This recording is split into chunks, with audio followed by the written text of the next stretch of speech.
Eu vou começar comentando a arquitetura do projeto de exemplo. Ah, Dá para ver que aqui no editor aberto já, o projeto foi dividido em componentes. É interessante, eu acho interessante. Lembra um pouco o Laravel, framework do PHP. Ah, mas tem algumas coisas aqui que podem prejudicar a própria aplicação conforme ela aumenta de tamanho e coisas desse tipo. Por exemplo, aqui nessa rota de criação de usuário, dá pra ver que existe essa rota, essa função, esse middleware aqui, ele sozinho tem muitas responsabilidades, ou seja, o código está extremamente acoplado. Aqui ele tem, por exemplo, a responsabilidade de error handling, de gerenciamento de erros, né? Tem a verificação de permissões, que poderia ser separado em um middleware, em outro middleware, assim como o error handling também poderia ser separado em outro middleware. Tem validação, validação do corpo de requisição. Isso também poderia ser separado em outro middleware. Além da validação, tem também regra de negócio aqui, o hash da senha do usuário criado também poderia ser separado em outro lugar que eu já vou comentar onde. Enfim, até o tratamento das requisições, da requisição da resposta aqui também. Então, tudo isso poderia ser desacoplado e conforme a aplicação cresce, esses elementos são mais fáceis de serem gerenciados, porque cada um vai ter o seu devido lugar. E aí o desenvolvedor já vai saber onde colocar cada coisa. Então, em termos de arquitetura, existem duas que particularmente eu gosto de usar, que são MVC e DDD. DDD eu acho que vale mais a pena usar em aplicações grandes, porque em aplicações menores ele adiciona uma verbosidade que eu acho que mais atrapalha do que ajuda, é passo dentro de passo dentro de passo. Isso, claro, em aplicações menores, em aplicações grandes é muito útil. E o MVC que resolve 90% dos meus problemas e já é bom o suficiente. Além do. Então, eu reimplementei essa parte de, de, de criação de usuário só para mostrar como ficaria com o padrão MVC. E eu usei não só o MVC, mas outros dois padrões, que é o padrão de serviços e o padrão de repositório. O padrão de serviço, ele nos permite criar uma nova camada na aplicação, além da camada de controllers e modules. A camada de views não tem, né, porque isso é uma API, então não tem que renderizar o HTML. O padrão de serviço nos permite criar uma nova camada que concentra todas as regras de negócio. Então, enquanto os controllers concentram toda a parte de lidar com requisição, resposta HTTP, o serviço concentra em si todas as regras de negócio. Por exemplo, o hash da senha. Então isso já ajuda a desacoplar esse middleware aqui. E o desenvolvedor já sabe onde encontrar as regras de negócio. Os modos, originalmente no MVC, tem interação com o banco de dados. As próprias regras de negócio originalmente ficam nos modos, no padrão MVC, mas é interessante também desacoplar esses elementos, diminuir as responsabilidades dos modos, então por isso que eu estou usando o padrão de serviço.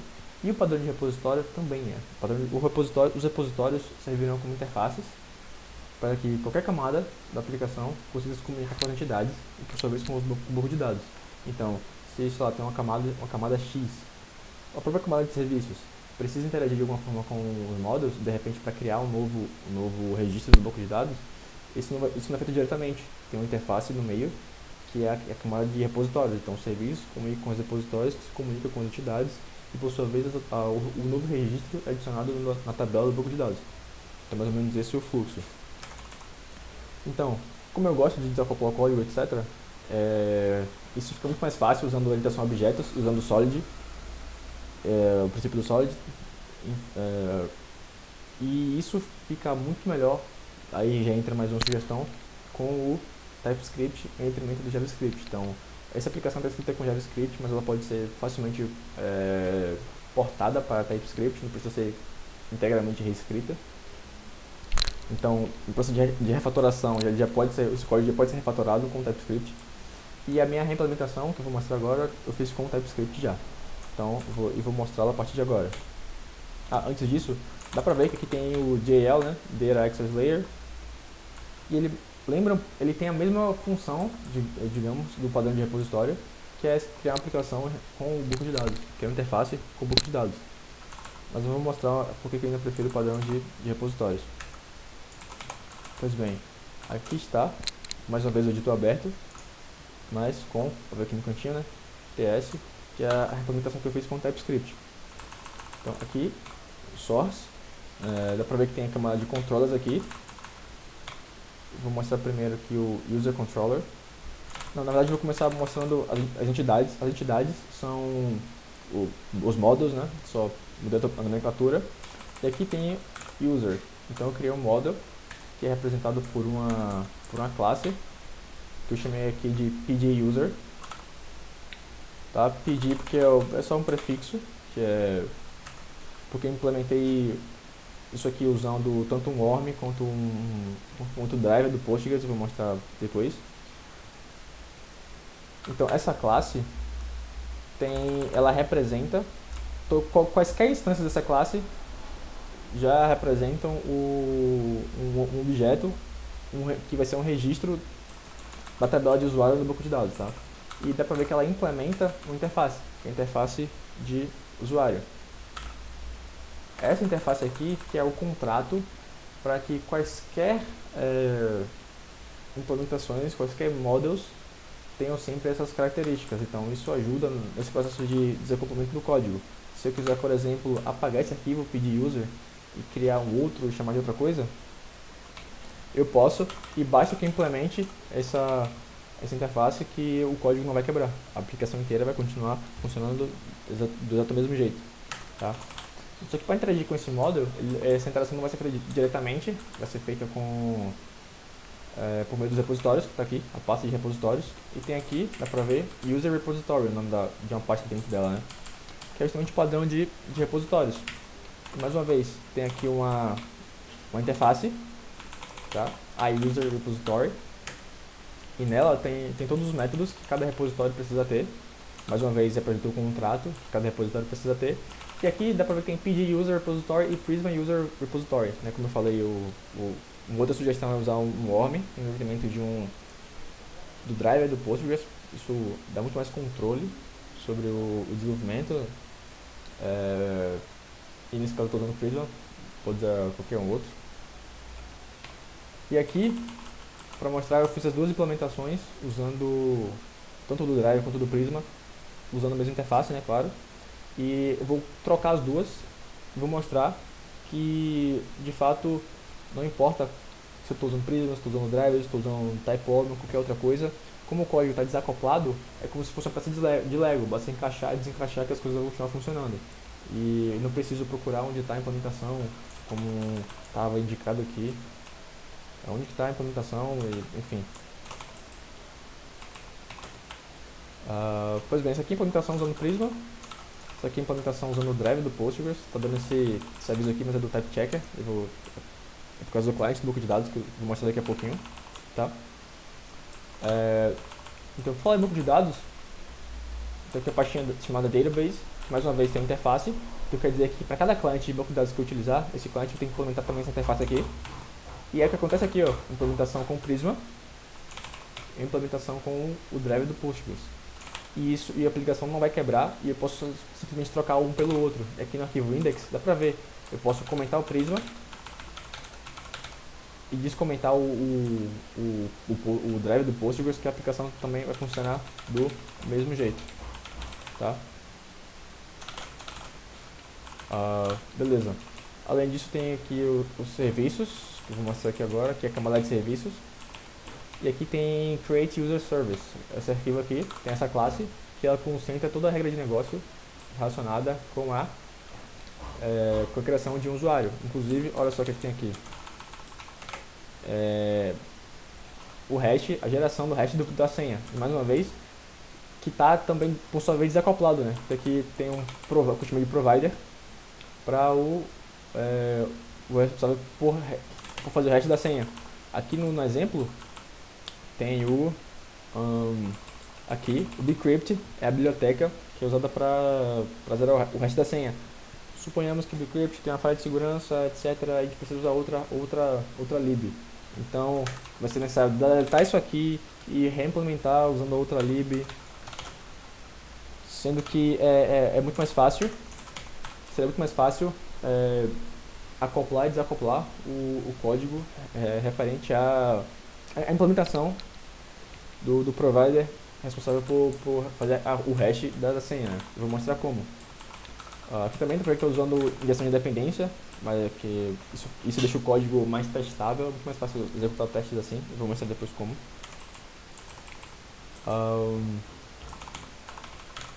E aqui está o provider responsável por fazer o hash da senha. Dá pra ver que tem aqui bcrypt hash provider, porque esse provider aqui utiliza a biblioteca bcrypt e ela usa implementa a interface hash provider, que é o contrato, né? Então todo provider de hash que implementar vai precisar utilizar esses métodos aqui com essas assinaturas. Então, porque todo lugar que usa esse provider espera que ele tenha esses dois métodos, né?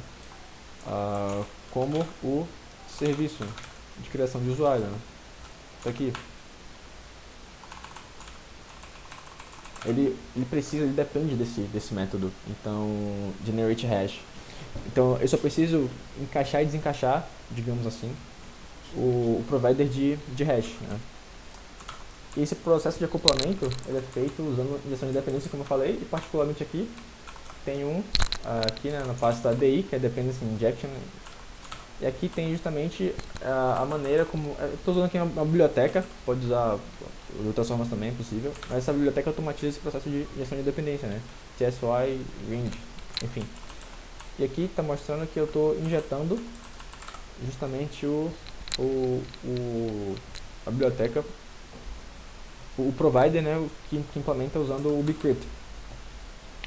Pois bem, voltando aqui, além disso tem os controllers, que o controller, que mais uma vez implementa a interface de controller, então eu posso utilizar, eu vou usar aqui sempre os métodos que são especificados pela interface. Enfim, agora eu vou fazer a aplicação funcionar e mostrar como ela vai funcionar, tá? Mas antes disso, fica como outra sugestão, que usar o Docker porque para fazer a aplicação funcionar preciso também do banco de dados, né? Do banco de dados e além do próprio servidor. Então, utilizar o Docker facilita muito, tanto em desenvolvimento quanto em produção. Facilita no processo de fazer o banco de dados funcionar. É mais fácil do que usar o processo manual de instalar o Postgres. Estou usando o Postgres aqui a propósito, criar as tabelas, etc. Então, aqui também tem uma sugestão de como usar o Docker, né? Aqui tem dois serviços, um serviço para criar o banco de dados para desenvolvimento, que aqui em Profiles, Dev também, indicação de Dev, e aqui fica outro serviço para ser usado em ambiente de teste, né? Então, separar os ambientes também é muito importante, né? Ambiente de teste, ambiente de produção, etc. Aqui o servidor já está em execução, tá? Então eu vou mostrar como funciona o processo de desacoplamento do código. E também fica como outra sugestão também, até no repositório lá no README, tem...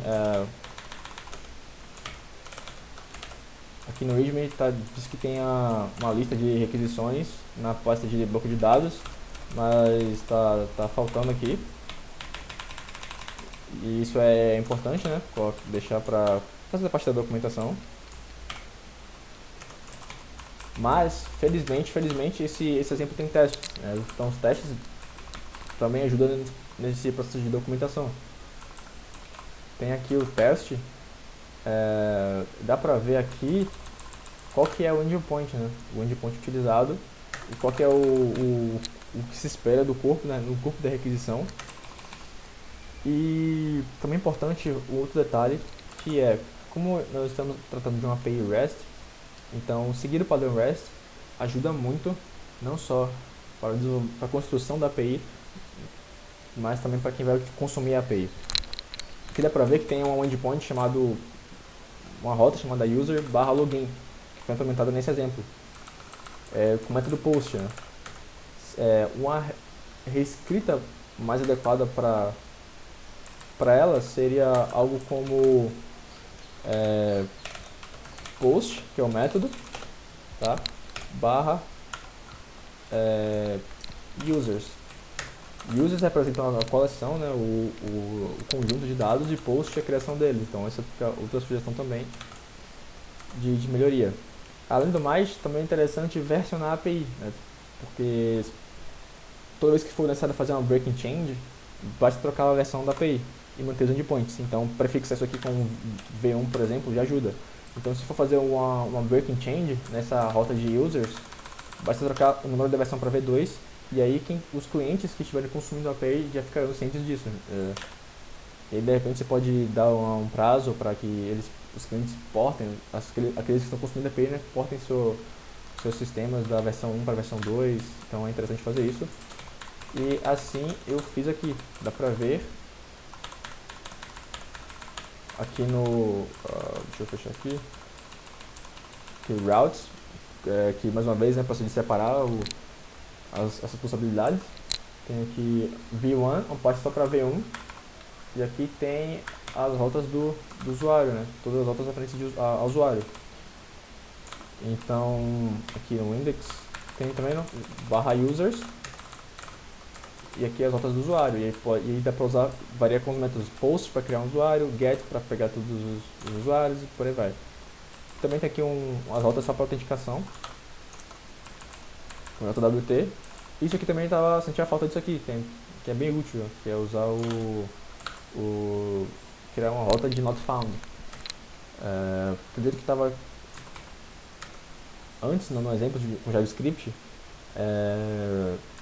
aparece a mensagem, né? Cannot get, digamos assim, se for get alguma coisa, cannot get o nome da rota. Então aqui já fica mais ciente, mais semântico, enviar uma mensagem de erro com um corpo de JSON mesmo, com not found. Isso já ajuda os clientes que estão consumindo a API. É isso, além disso tem também o error handler, né? Que eu havia comentado, middlewares. Então, tem aqui um middleware de validação. Deixa eu voltar aqui nas rotas. Na rota de usuário dá pra ver que tem uma parte de validação aqui, né? Antes, essa validação, aqui no exemplo, era feita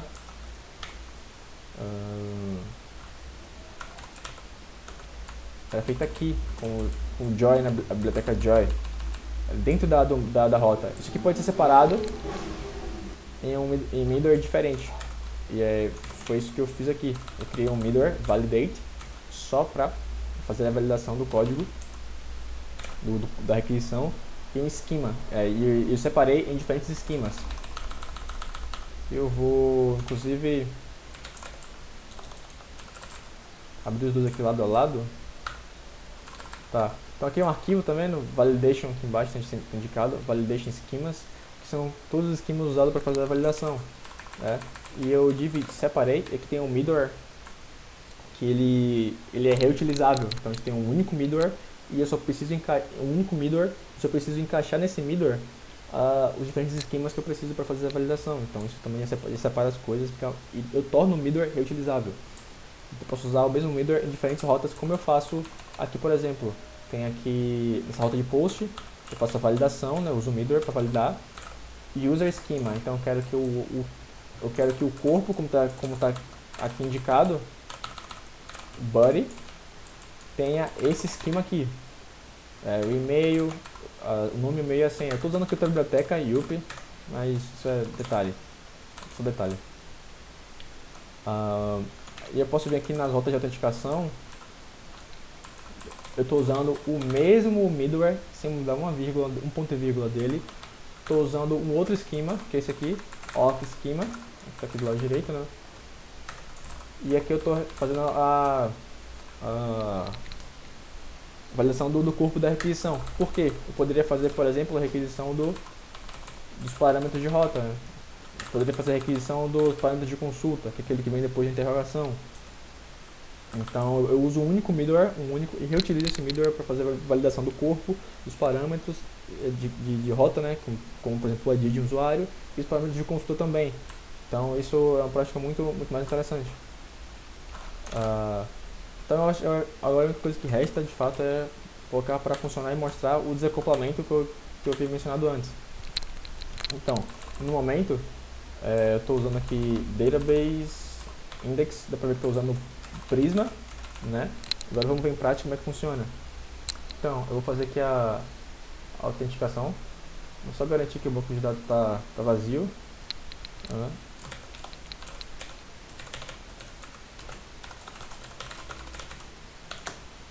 Tá vazio. Então, eu vou fazer aqui a autenticação, tá vendo? O e-mail, a senha. Só para ver que o Middle está funcionando, eu vou deletar aqui a senha.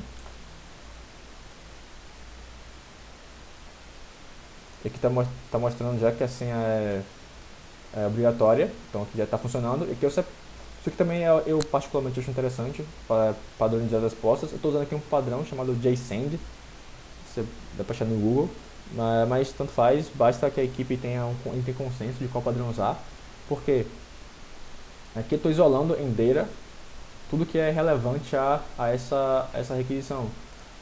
Vamos supor, como eu vou mostrar aqui em Get Users, a gente vai listar vários usuários, então eu posso colocar aqui, por exemplo, outros dados. Vou colocar aqui do lado só para poder editar. Aqui pode ter, por exemplo, dados de paginação, né? Pode ter, por exemplo, page, aqui e para o cliente que vai consumir a API, isso aqui é importante, é interessante fazer. Então, se ele quiser só os dados da requisição, da resposta da requisição, eles estão encapsulados aqui nesse objeto data, mas se quiser outras informações como status, né, tá fail, significa que houve algum problema com o envio dos dados da requisição e tal, ou se quiser paginação também, enfim, dá pra facilitar quem está consumindo a API. Então, vou botar aqui de novo a senha. Tá? A propósito, dá pra ver que no banco de dados tem aqui já tem a tabela de users, né? Outra coisa que eu senti falta também no exemplo é que tem um único arquivo SQL lá com tudo junto, mas é muito mais interessante utilizar migrations e seeds, né? Então aqui, por exemplo, eu fiz com Prisma Migrations. Aqui é um exemplo de migration, né? Eu executo a maneira de, digamos assim, versionar o banco de dados com cada uma das mudanças. Dá para escrever, como que é por SQL, daria para escrever tudo tranquilamente, isso aqui sem eu precisar usar o Prisma, né? Também é outra maneira de fazer isso. Pois bem, voltando aqui vou fazer a autenticação agora, tá com o usuário e a senha. Aqui. Isso aqui já é o error handling, interminação e a camada de serviço, né? Porque isso aqui é uma regra de negócio. Se a combinação entre e-mail e senha estiver errada, levanta a sessão. Isso está escrito aqui no serviço. Eu procuro para ver se o usuário existe, para evitar que um usuário seja inserido novamente. Levanto a exceção. Essa exceção é tratada no middleware aqui, né? O error handler. Então eu isolei já a parte de error handler. Todas as rotas vão depender desse único middleware. Então não preciso ficar toda hora usando try-catch em cada rota, como estava antes lá no exemplo. E esse cara aqui se encarrega de devolver a resposta, que dá para ser refatorado ainda, mas para demonstração acho que é bom o suficiente. Então, aqui por que isso aconteceu, né? Eu coloquei meia senha, mas não consegui ser autenticado, porque justamente eu esqueci de executar as migrations, então eu vou executá-las agora. Eu vou cortar o vídeo para poder não demorar.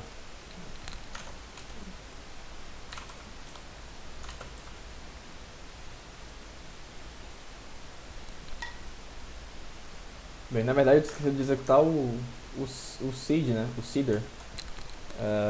Aqui dá pra ter esse arquivo que vai inserir o usuário, né? O usuário root dentro do banco de dados. Então eu vou executar o seed. Então o seed foi executado com sucesso, como está indicado aqui. E aqui dá pra ver que antes não tinha nenhum usuário no banco de dados, então por isso que não dá pra fazer login, porque não tinha nenhum usuário. E agora, eu executei essa query, e agora tem o usuário com o e-mail e a senha que eu precisava. Então aqui no Postman de novo, eu vou executar a consulta, eu vou enviar a requisição, e aqui está o token de acesso para poder autenticar esse usuário. Uma vez autenticado, eu consigo... essa autenticação também dá para ser refatorada, está muito básico, só cria o token e retorna para o cliente. Dá para usar refresh token, dá para usar sessões ainda para guardar o estado do usuário, enfim, tem muitas coisas. Dá para usar o auth para fazer login com o Google, com GitHub, o que quer que seja. Pois bem, uma vez autenticado, eu vou criar um novo usuário. Aqui está o corpo da requisição, vou criar esse usuário criado, então funcionou perfeitamente. E agora aqui na listagem, vou listar usuários, quando dá para ver aqui na rota, no endpoint, né, que está versionado v1 e /user, né, é o post para criar o usuário, agora o get para recuperar todos os usuários já criados. Enviar.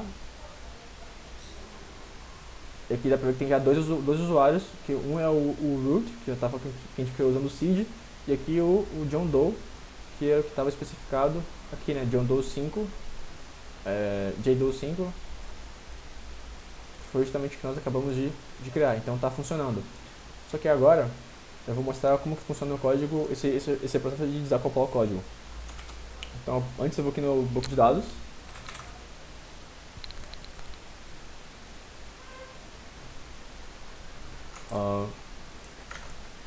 E aqui no banco de dados eu vou comentar a parte do Prisma, eu vou descomentar o client, né, o client do Postgres. Dá pra ver que esse PD database está vindo desse arquivo, e esse arquivo é justamente essa classe PD database que implementa a interface database, né. A interface database diz que cada classe precisa ter esses métodos, e aqui eles estão respeitados, né. Então, e além disso, eu vou lá na injeção de dependência.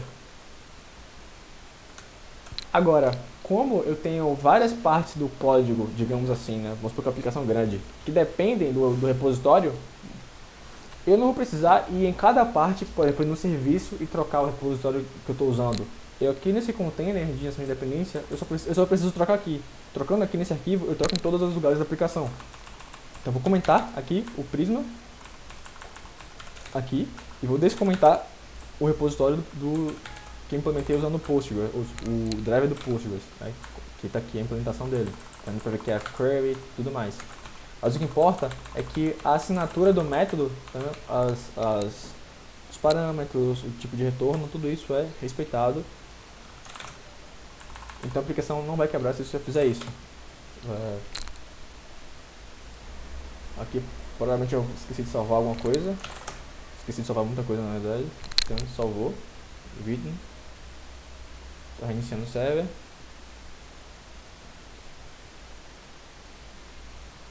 Tá, o server, dá pra ver que até a mensagem mudou. Aqui no comecinho também tinha esse Prisma Info, porque eu estava usando o cliente do Prisma.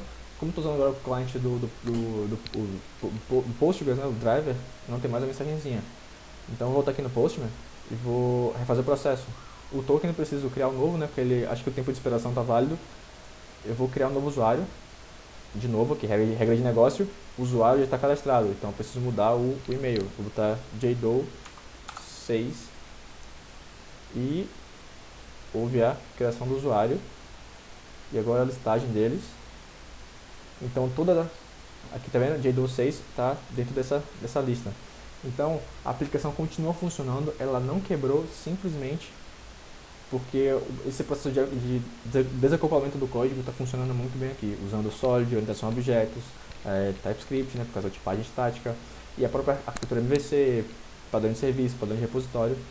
E desculpa pelo tempo do vídeo, tem que estar longo, mas existem ainda muitas outras coisas que poderiam melhorar, as quais eu não citei aqui, então obrigado por assistir.